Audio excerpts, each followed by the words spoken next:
Welcome to the Checkered Floor Garage. This is the Kawasaki Vulcan 750 Maintenance and Service Series. Today I'm going to show you how I'm going to be replacing my two exhaust manifolds. For the rear cylinder here, the exhaust manifold, I've got these threads stripped a little bit, and it makes getting that acorn nut on a little bit tough, and I'm not able to get a good, secure fit for my exhaust pipe.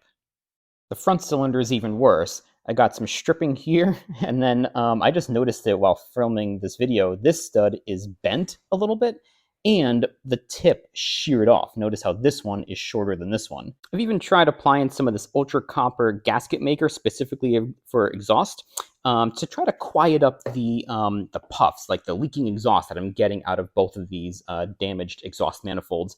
But it hasn't been working, so it's just time to replace the manifolds. Starting with the rear cylinder manifold, I'm here on the left side of the bike. I'm going to go ahead and remove this bottom left nut here, this acorn nut with a 12mm wrench. And then there's another one inside there with the heat shield, also 12mm. They're all going to be 12mm. I'm going to try to remove as little as possible that I need to on the motorcycle to make the job a little bit more straightforward. As you can see here, with a standard wrench and a deep socket 12mm, I'm able to reach one acorn nut nice and easy. Okay, and it wasn't on too tight. That's good. I don't think I have enough clearance for my bigger wrench, so I'm going to use this smaller wrench, and hopefully I have enough torque and leverage to crack this bolt loose. There we go. Wasn't on terribly tight either, so I got lucky here. Okay, got it. Before I take off the remaining two bolts there for the manifold, I'm going to remove the radiator reservoir container with a 10mm socket. Not going to disconnect any hoses. I'm just going to leave it there, and I think I got plenty of clearance. There's my next target, lower right bolt, so I'm going to take that off next. All right, got that in. That one is on a little bit tighter. This bottom right bolt here has plenty of clearance to work with. Pretty easy to get this one out, so long as they're not on too tight. There we go. One more left. This one took the most finagling, but I was able to get it in without moving any other components. So this is how I did it. Only with the deep socket, so I had the wrench off, only with the deep socket, the 12mm, did I get in there and try to loop it around these tubes and inside through the heat shield. Again, took trial and error, but I was able to get it not too bad. And then once I got it in there, then again, I moved the tubes out of the way and I got the wrench in there and connected it up to the socket. So I think if I can do it on this bike, any of you can do it. Let me show you why. See that stuff there that I'm pointing with the light? I've got some extra tubing and a canister in there specific to the California emissions because I've got a California spec Vulcan 750. So if you've got the same California spec built model, you'll have this extra stuff. But if you don't, I think the vast majority of Vulcans probably aren't California spec. You're going to have a little bit of extra space down there. My deep socket came out, so this will be a good opportunity for me to show you how I got it in. Here we go, just like that. There we go. All right, heat shield out. Next, I'm going to remove this engine mounting point here with a 14mm socket here. And I'm also going to have to hold on to this ratchet here, this socket, for also it's 14mm on this side. Otherwise, when I turn the one side nut, this will move as well. And anytime I'm doing work like this on the motorcycle and it's up on the center stand and I need to get like a lot of leverage and torque to remove something, I also clamp down the front brake. That way the bike won't lurch off of the center stand. I also see others who get tank straps and they wrap it in between the front fork and the center kickstand for extra stability and security as well.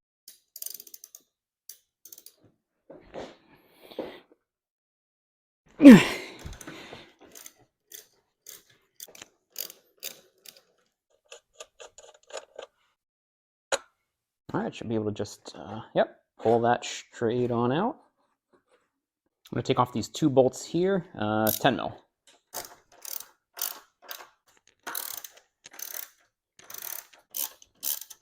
There we go. Okay. This piece just went in between the mounting point here and the exhaust manifold.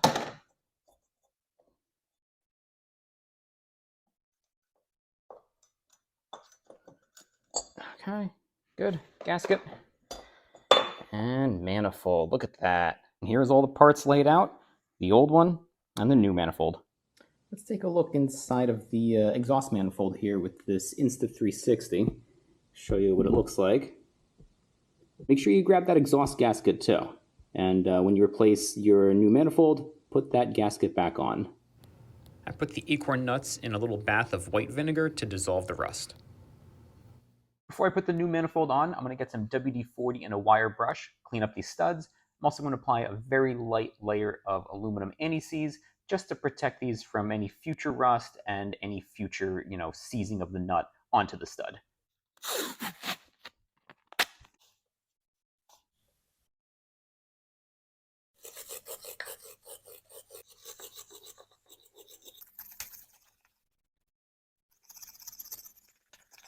Here's a close-up of my studs after the cleaning.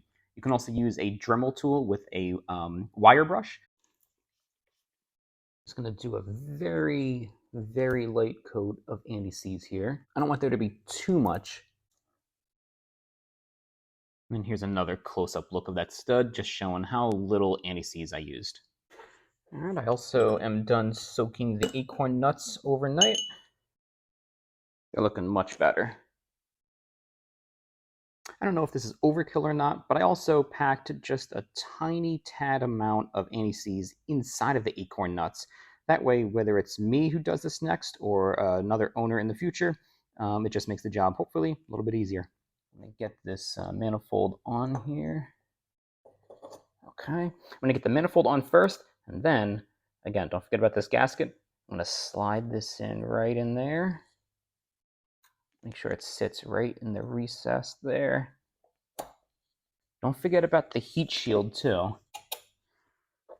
I'm going to do one acorn nut at a time. I'm going to start here with the bottom left, closer to me. Now I'm going to do upper left. I'm going to use this deep socket to help me out there. Hopefully you can see that. Now I am putting on the acorn nut blind. I'm working blind here. So just make sure you don't cross thread any of it. If you feel any resistance, back out and try to get that nut back on. All right, this upper right one over here was the toughest to get out. So let's see if it's the hardest to go back in.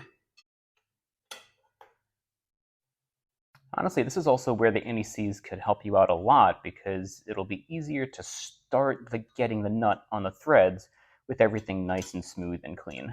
I'm going to tighten down those 4 acorn nuts for the manifold. I don't have a torque spec for you guys, so I'm just going to do it to the German specification, Guten tight. I'm going to tighten it down in this order. I'm going to do the bottom left, and then I'm going to do the upper right, and then I'll come here for the upper left, and then the bottom right. Kind of treat it like I'm putting on a tire on a car, star pattern. I also made sure that none of these vent tubes or anything, these hoses, got crimped or pinched when I was putting back on the manifold and the heat shield. So I'm going to put on this mounting bracket next, using these 2 10 mil bolts.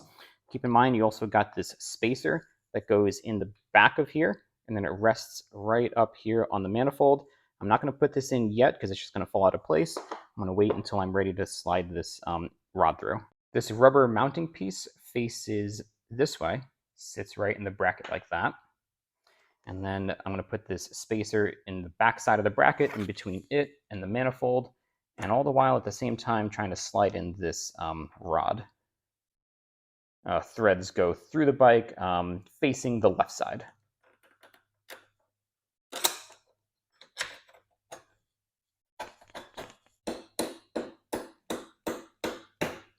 Now that I got that rod in, I'm going to tighten down this side's bracket.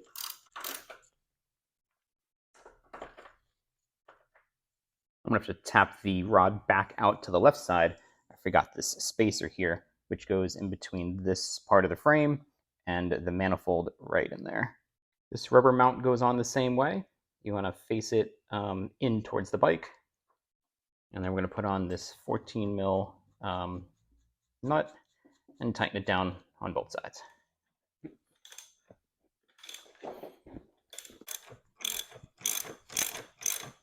Now don't go overboard on tightening this rod. You don't want to strip anything there.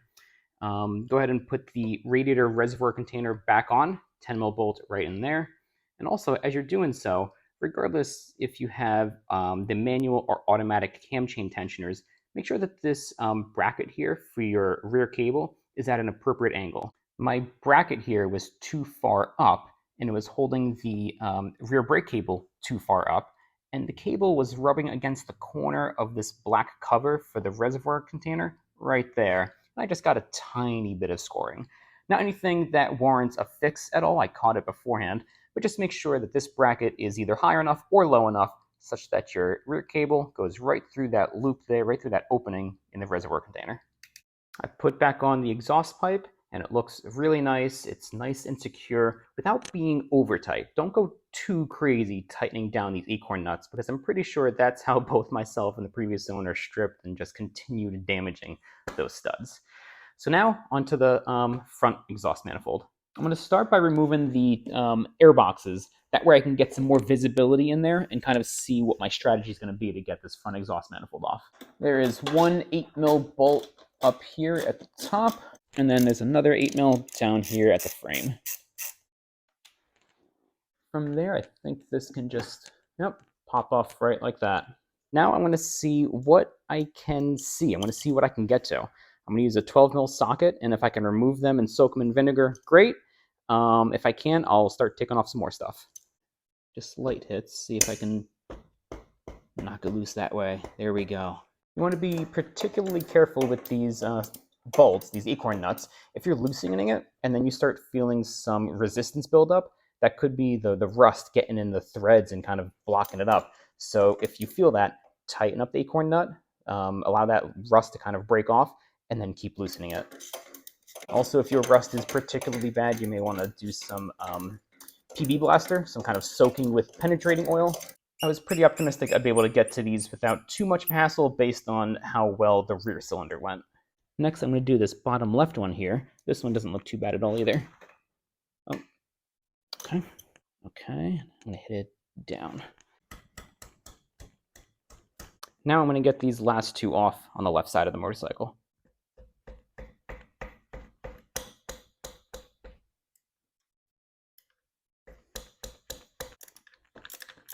You want to be real careful using this method that I just showed. You can go from 0 to 60 real quick and overshoot something and damage threads. I strongly recommend getting a good grip with your wrench, socket if you can, it'll make it easier.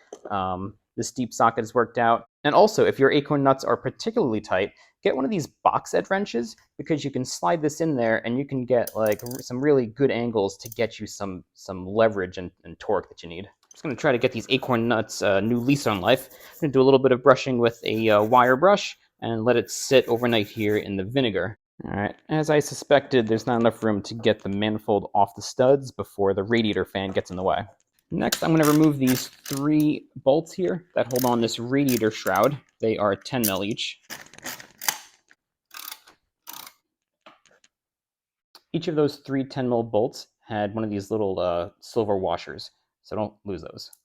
All right, I tried taking off the fan. That way I can kind of move that around to hopefully get the exhaust manifold off. Didn't work. So now I'm going to try to take off the whole radiator assembly with the fan, and there's 4 of these 10mm bolts at each corner.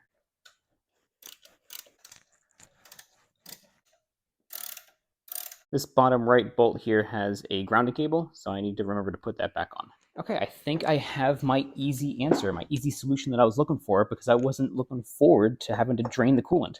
I'm able to ever so lightly tilt the radiator out this way, so it's closer to the frame over here and there's more of a gap here. And if I be careful and play my cards right, I think I can get it. There we go. All right, don't forget the gasket. I'm really happy I was able to get this front cylinder exhaust manifold off without needing to drain the coolant and make a mess. So now I'm just going to clean up these 4 studs on the cylinder head before I put on my new manifold. Here is the before shot, and here's the after shot. WD-40 and a wire brush, some good old elbow grease, really goes a long way. And then finally, I opted for a very light coat of aluminum anti-seize. Next, I'm going to get the the new manifold, back on. Check this out. This is a close-up of my front exhaust manifold. I got the sheared off stud here, and it's bent. And then I got the stripped one over here, and actually, they both look a little bit bent. Here is the replacement one that I'm going to put on. I just did a light cleaning with the wire brush here with the studs. And now I'm going to get the acorn nuts out of my vinegar bath. All right, they're looking much better. I'm going to go ahead and put these back on. If you need something stronger, I've also heard on the Vulcan forum that phosphoric acid works, or you can just go to the hardware store and get new acorn nuts. If you need new acorn nuts, the thread pattern is metric. It's an M8 1.25. Make sure that you got your crush gasket here that goes on the cylinder head, and make sure that you only put on one. You don't want to have one stuck on your header here, your manifold here, and then another one stuck inside here on the cylinder head. Again, I'm just going to lightly tilt back the radiator out this way.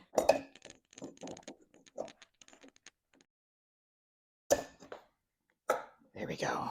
Now I'm going to put on these 4 acorn nuts and tighten them down. 3 of the acorn nuts went on really easily. This last one right up here, I just took off this intake tube. It just kind of pulls right out of the intake box right up there. This one takes a little bit of hand contorting, but I was able to get it no problem. If you need extra space, you can also take off what I believe is this crankcase vent tube here. Part of the struggle and challenge is just having the right tool for the right job.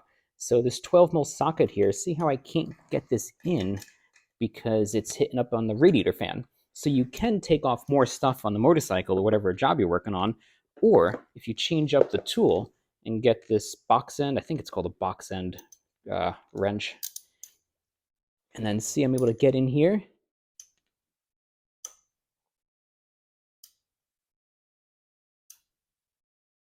This top one in there, I'm going to get in with this ratchet and wrench here. Here at this top acorn nut where there's plenty of space, I'm just going to get a normal 12mm socket. There's also plenty of space for this acorn nut here on this side. I'm just going to snug it down until I feel it. That's it. Not going to overdo it. All right, those 4 nuts are on nice and tight, but not too tight.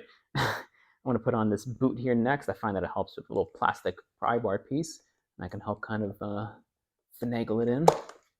Now, if yours looks like this, it's not yet in. See, there's a gap between the plastic box and the piece. You want this flange here to be flush with the box. That's what it's supposed to look like. You should be able to pull on this little piece here, and the airbox should be able to move with it. Next, go on your 4 10mm bolts at each corner of the radiator.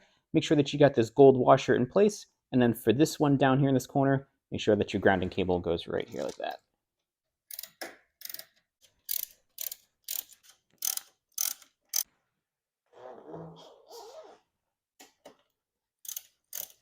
I'm going to put this plastic radiator fan cover on. There's going to be 1 10mm bolt at the top, 2 at the bottom on either side, and make sure that you got your silver washer piece here. For putting on the air filter boxes, and so long as you have like a stock factory setup, you may have this little hose on either one side or the other. Mine's on my right side of the motorcycle.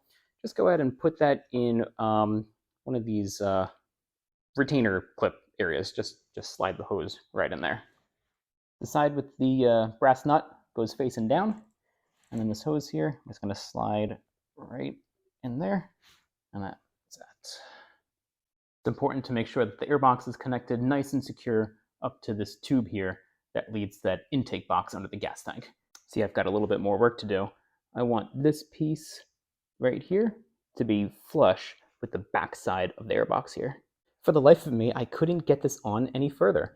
I took off the air filter and that screen mesh. I tried prying at it with the pry bar here. I tried pulling at it kind of like away towards the right like this, and I can't get this on any further. And honestly, I don't want to mess with it too much. I don't want to damage it. So if you have any tips as to, if this should be on any further, let me know in the comments down below. Thank you. If you got any thoughts or input, put them down in the comments below. I'll check it out. While you're down there, also check out the description for any updates I need to make to this video and also helpful links related to the Vulcan 750. So next, I'm just going to start it, let it warm up a little bit, and make sure that the exhaust leaks and the puffs are all gone. I know it will be, but I just got to hear it. So thanks for watching until the end, and have a good one.